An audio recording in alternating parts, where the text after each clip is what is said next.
late for the government. They're trying to shut down the internet, shut down free speech. They're trying to engage in widespread censorship, and they're too late because we already saw the big public backlash against it on Wednesday. And as Alex said, though, this is just the beginning of that war for freedom. Remember, the internet is the last place where we still have free speech intact, and it's under threat now by both SOPA and PIPA bills. We do have some updated news on that, by the way. The PIPA Senate vote has been delayed. Senator Reid announced last night. That's probably, of course, in reaction to all of the protests that took place on Wednesday. Now, you know how these people work, these crooks in Washington. When something has light on it, when it's being exposed, they'll back away from it. They'll say, oh, we're going to shelve that bill. Don't worry about it. We're going to wait until we have consensus. Those are their words exactly. But then in the middle of the night, probably on a holiday, maybe on upcoming Valentine's Day or something like that, they will find a way to sneak it through, sign it in the dark of night, just like President Obama signed the NDAA on New Year's Eve when half the country was plastered with alcohol. That's the kind of thing that they engage in right here in America. So we have to stay vigilant on this or we will lose our freedom.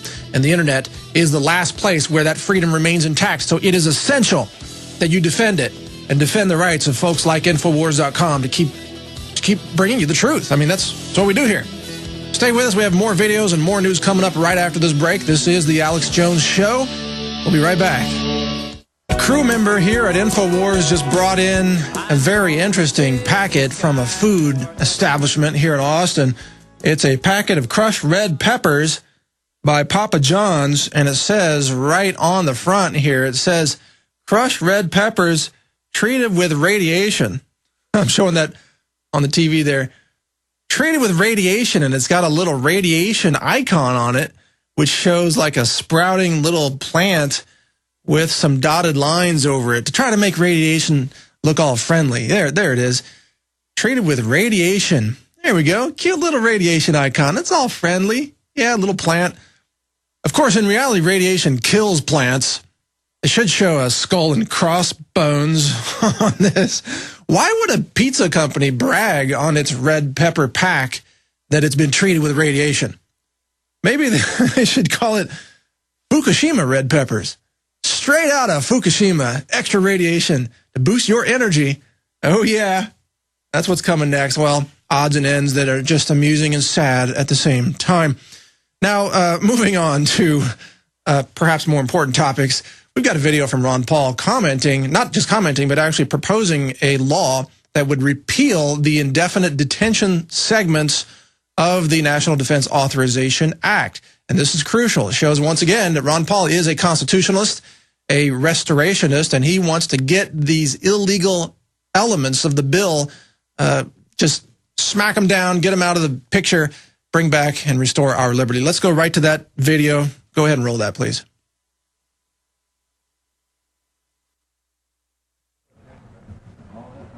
Thank you, Mr. Speaker.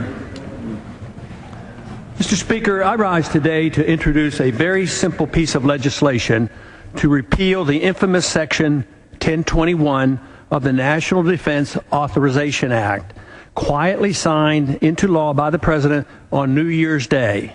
What a way to usher in the new year. Section 1021 essentially codifies into law the very dubious claim of presidential authority under 2001 authorization for the use of military force to indefinitely detain American citizens without access to legal representation or due process of law.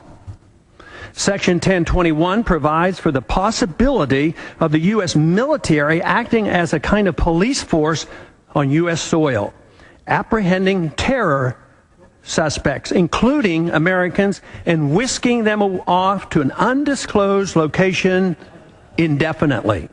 No right to attorney, no right to trial, no day in court. This is precisely the kind of egregious distortion of justice that Americans have always ridiculed in so many dictatorships overseas. A great man named Solzhenitsyn became the hero of so many of us when he exposed the Soviet Union's extensive Gulag system. Is this really the kind of a United States we want to create in name of fighting terrorism? Some have argued that nothing in Section 1021 explicitly mandates holding Americans without trial, but it employs vague language, radically expanding the detention authority to include anyone who has substantially supported certain terrorist groups or associated forces. No one has defined what those terms mean. What is an associated force? Sadly, too many of my colleagues are too willing to undermine our Constitution to support such outrageous legislation. One senator even said about American citizens being picked up under this section of the NDAA, quote, "When they say, I want a lawyer, you tell them, shut up. You don't get a lawyer," close quote. Is this acceptable in someone who has taken an oath to uphold the Constitution? Mr. Speaker, of course, I recognize how critical it is that we identify and apprehend those who are suspected of plotting attacks against Americans. But why do we have so little faith in our judicial system? Have we not tried in civilian court and won convictions of hundreds of individuals for terrorist or related activities?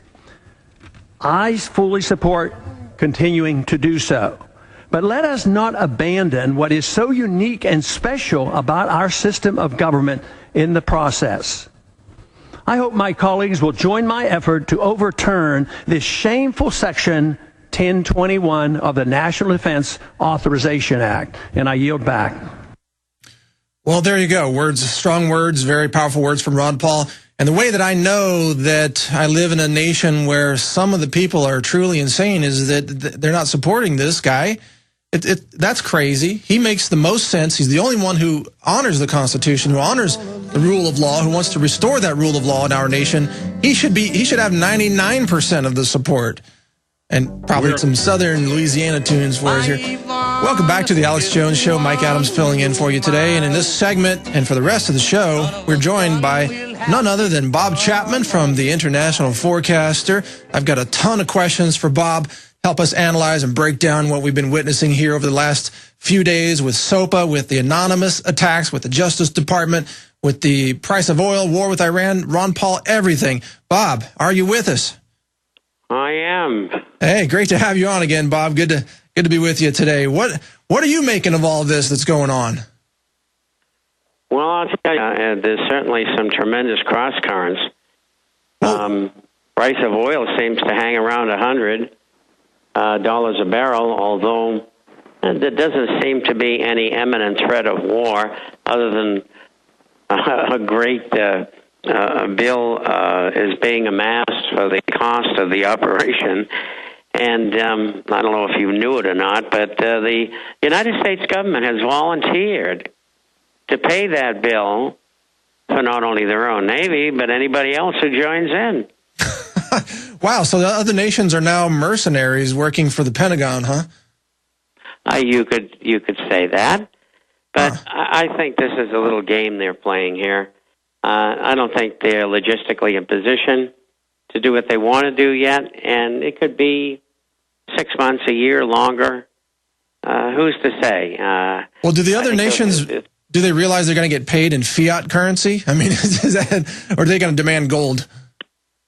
Well, you know, it's interesting you should say that, because normally they would believe that they were just getting paid in U.S. dollars and that was okay. But I've been doing the show for about 8 years, and it goes directly to the Marines, the Navy, and all of the other branches, and it goes to the active as well as the retired military. Tremendous audience. And they know, because they've been listening to me for 8 years. And so those guys on shipboard can't wait to get back to exchange their money into gold. And I'm not fooling. That's the truth. Wow. Well, hey, what do you make of this video we just showed of Ron Paul saying that he wants to introduce a bill to remove the section of the NDAA, the indefinite detention section. Do you think that has any chance whatsoever in Congress of becoming law? Well, I'm not in Congress or close to it, so I don't know. But I do know this, that by saying such a thing as a reliable possible nominee for the Republican nomination to be President of the United States, I would say it has great import. People are going to say, my goodness, I mean, what the heck is wrong with that thing? What is it? And they're going to start looking into it, and they're going to find out that Ron was right. And I think you might call it a propaganda coup. Yeah. Yeah, well, Ron was right. I think that's going to be the new bumper sticker in the years ahead. Ron was right. Let me ask for your take also on Ron Paul in the debates last night when he started mentioning the golden rule that, we should treat other nations the way we want them to treat us. Some of the audience members began to boo at that moment. That's kind of sick. What's your take on that, Bob? Well, I hate to say this, and but I got to. Any audience that boos to something like that does not have their head screwed on straight. I totally agree with you. It's anti-American. It's anti-Christian values. It's anti-natural law. I mean, the golden rule is one of the basic fundamental laws of the universe, really. Do unto others as you would have them do unto you. But I guess in America, the new golden rule is do unto others as they would do unto you, but do it first. And most powerfully. Yeah, and we were talking about that for the last 50 years. And, you got a wonderful point here, and so did he in saying so. He separated the wheat from the chaff there. Actually, it gives you an excuse for failure because you got a bunch of bunglers in the audience who are saying, who cares about God? Who cares about the guy next door? Who cares about anything? So it was framed properly. Well, and, in addition to some audience members booing that comment by Ron Paul, which probably was staged anyway, just the way that the entire debate is staged to make sure that Ron Paul doesn't get much airtime. They strip away time from him. Remember the debate where he only got 89 seconds to actually answer questions? I mean, isn't this just more of this total campaign, this fabricated framing of the situation to minimize any impact that Ron Paul might have in reaching people? Certainly. There's no doubt. They're trying to do everything they can. They're frightened, and they should be. Here's a man who has led an exemplary life, which has not been the case of most of the others. I mean, wife swappers and bisexuals, and we had a real group in there. And then that's just Speaker of the House. I get this morning statement by somebody out of Washington. Are you kidding me? 50% of the people who are in Congress are bisexual or perverts. Yeah, I was shocked. And by the way, I didn't mean the present Speaker of the House in that comment. I meant historically, going back to Newt and what's come out about him. Sorry to interrupt, Bob. Go ahead. No, I covered it. But please pick up on it. Oh, no, well, there's just so much to go over. There's news coming out now. Well, first of all, I listened to your interview last Friday with Alex here on the show, and some questions came up that I really wanted to ask you. You and I have something quite in common, which is that we've both lived outside the United States in many different countries, and we both speak many different languages, and we've seen, outside the country and inside the country. So I wanted to ask you, do you think that these kind of people in America who would boo a golden rule type of comment from Ron Paul, do you think that they lack a global perspective on what the real world is really like? Because America is worth saving. America is a great nation, and you won't know it, though, unless you've really lived in a lot of other places that are far, far worse. Well, everybody doesn't have that luxury. You and I have, and that's nice, but many of these people have not been several hundred miles from their home. And there are people who are intellectual